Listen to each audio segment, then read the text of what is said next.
Ada anak dikasih bingkis, dikasih tidak makan. Kenapa? Ibu saya di rumah nggak ada nasi. Dia bicara dengan tidak sedih, dia bisa, ini tidak bisa terjadi. Saya nggak terima. Saya sebagai pemimpin, saya sebagai patriot, bukan ini republik yang saya bela dari sejak muda. Jadi saya akan berjuang keras supaya tidak ada orang lapar di Republik Indonesia. Saya akan kerja sekeras-kerasnya. Baik Pak Presiden, terima kasih Bapak memulai pemerintahan dengan kebijakan efisiensi dengan merealokasi belanja modal dan belanja barang. Kita ketahui bahwa belanja modal dan belanja barang itu signifikan pengaruhnya untuk peningkatan pertumbuhan ekonomi. Lantas dengan pengalihan belanja modal dan belanja barang yang cukup signifikan 300 triliun Pak, bagaimana langkah pemerintah untuk meminimalkan agar tidak terlalu melambat pertumbuhan ekonomi Pak? Saya kira itu. Terima kasih Pak Presiden atas waktunya. Ya, baik. Jadi dengan pengalihan akan ada pelambatan, tapi nanti akan dikejar gitu, karena yang kita hemat kita kucurkan kepada sasaran yang kita inginkan, ya kan? Yang kita hemat itu adalah hal-hal yang kita sudah yakin akan hangus oleh korupsi. Ya, korupsi kecil, menengah, dan besar. Dalam arti begini,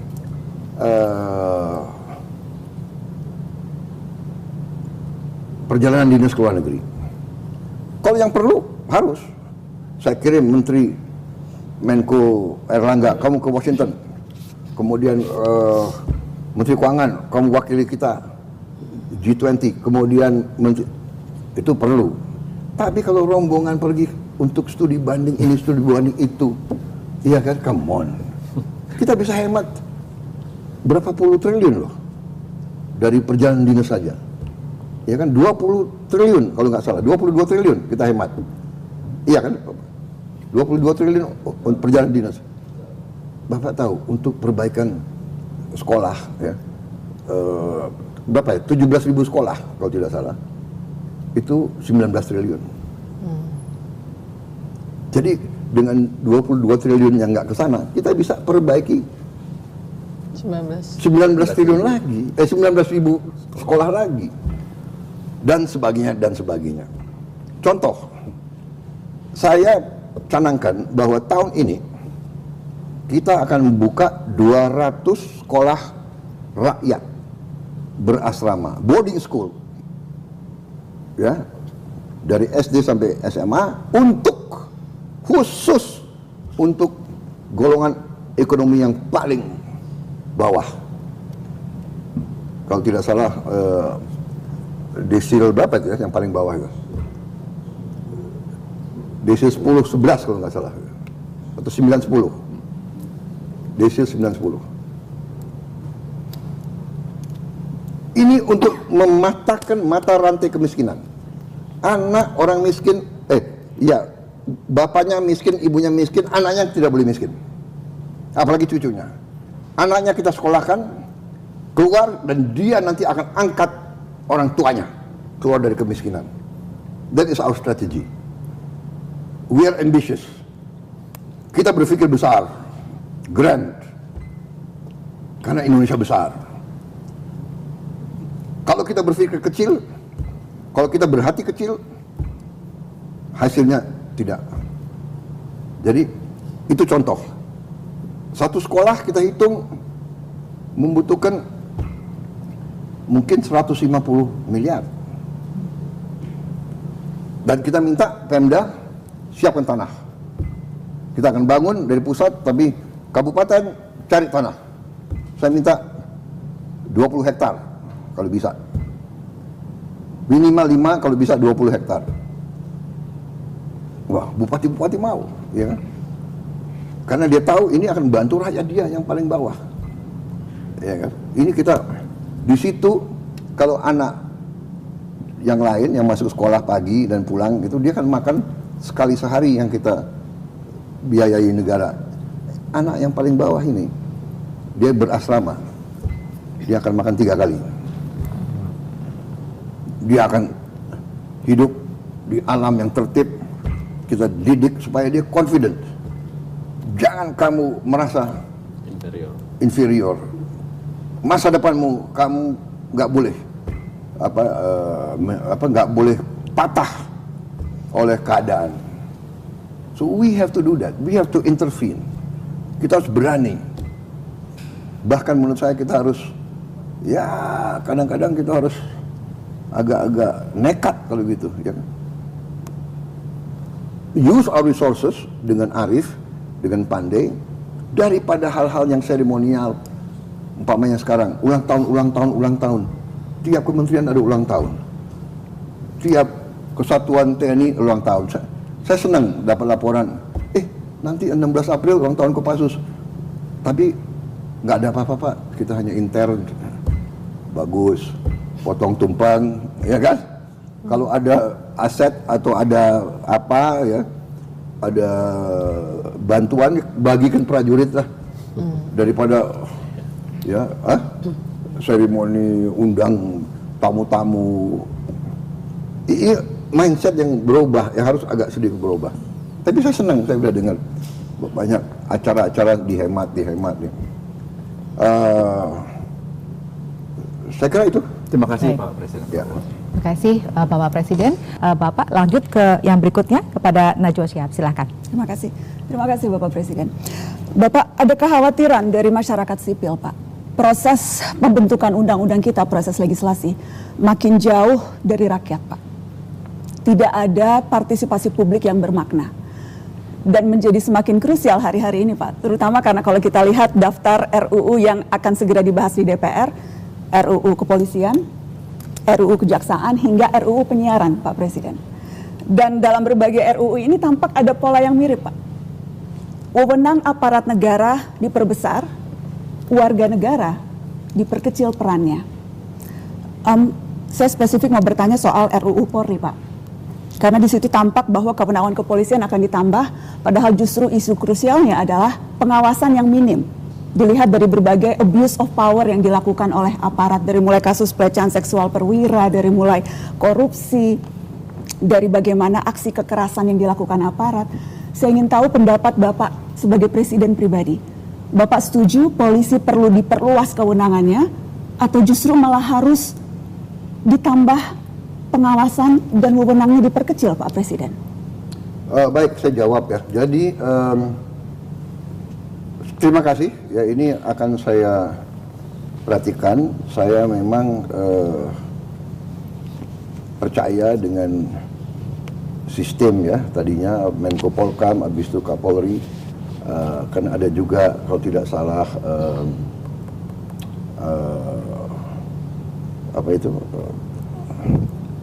oversight yang di atas Polri itu, komisi Kompolnas, ya kan, itu juga terdiri dari tokoh-tokoh itu kan. Kemudian kita juga punya, ya kita kan punya sistem politik bahwa semua undang-undang itu kan dibahas oleh semua partai politik yang dipilih oleh rakyat, kan begitu kan? Ya, jadi itu ya. Tapi terima kasih masukan itu, saya akan kasih perhatian khusus sekarang. Mungkin alinea akan saya pelajari. Ya kan? Sebetulnya tadinya saya anggap undang-undang TNI adalah hanya masalah yang krusial, itu kan hanya masalah penambahan usia pensiun.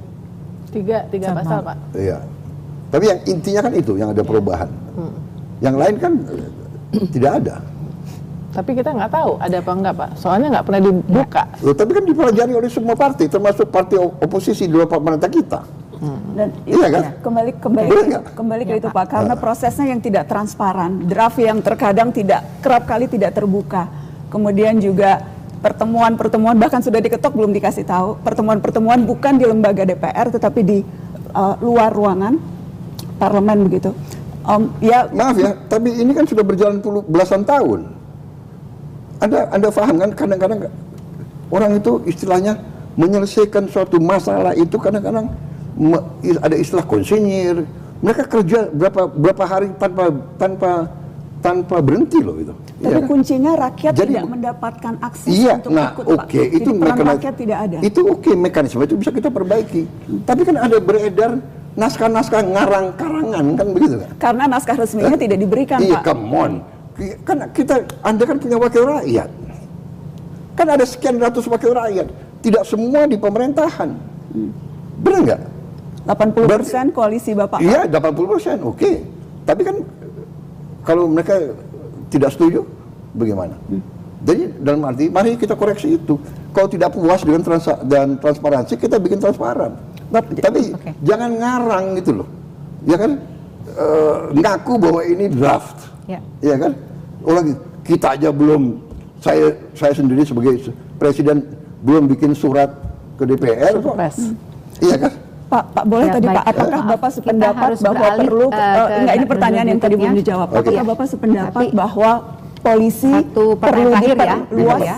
Apakah polisi perlu diperluas kewenangannya Pak sesuai dengan minimal draft yang saat ini kita lihat beredar? Ya udah lihat draft yang beredar. Iya. saya akan pelajari draft itu. Tapi pada prinsipnya Bapak setuju polisi perlu ditambah kewenangan atau tidak Pak? Pada prinsipnya polisi harus diberi wewenang yang cukup untuk melaksanakan tugasnya. Ya. Kalau dia sudah diberi wewenang cukup, ya kenapa harus ditambah? Jadi ini tinggal kita menilai secara arif gradasi itu, ya kan? Kalau polisi sudah diberi wewenang yang cukup untuk melaksanakan tugasnya, ya kan, untuk memberantas kriminalitas, memberantas penyelundupan, narkoba, barang-barang terlarang berkurang, ya. Intinya itu yang saya sampaikan ke semua aparat penegak hukum. Narkoba harus kita perangi, sangat berbahaya untuk anak-anak kita, cucu-cucu kita. Very dangerous is narkoba, ya. Kemudian penyelundupan barang-barang itu membunuh pabrik-pabrik.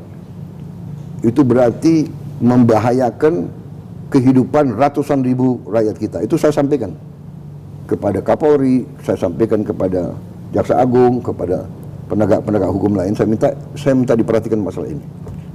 Menko Polkam juga sudah jelas.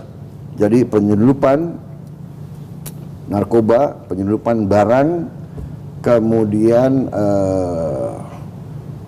manipulasi, fraud, ya, penipuan, terutama di bank-bank dan di kong kaling kong antara bankir, pengusaha untuk menjebol atau mengemplang hutang. Ini kriteria yang saya sudah berikan, dan ya sekarang saya lihat sebagai contoh Jaksa Agung, polisi dibantu TNI bertindak. Kita sudah menyita 1 juta hektar kebun-kebun melanggar, kebun bermasalah, dan kemungkinan dalam waktu dekat akan sampai 2 juta. Saya dapat laporan, ya, ini laporan dari BPKP, Jaksa Agung, ya. Ini sebelum saya jadi presiden, di kabinet sebelum saya udah dilaporkan ada kurang lebih 3,7 juta kebun kelapa sawit yang bermasalah, yang melanggar aturan dan melanggar hukum. Jadi saya bilang kalau itu temuan lembaga judisial, aparat penegak hukum, proses sesuai hukum. Ya, jadi menurut saya sudah ada kemajuan. Ada hal-hal yang tadinya kasus-kasus yang tidak berani disentuh, bisa kita mulai bertindak. Ini bukan pekerjaan ringan. The road is still long, perjalanan masih jauh. Ya saya terus terang, tapi saya sudah kasih peringatan dan saya sudah menghimbau. Saya pernah kumpulin hampir berapa ratus perwira kepolisian di Akademi Kepolisian.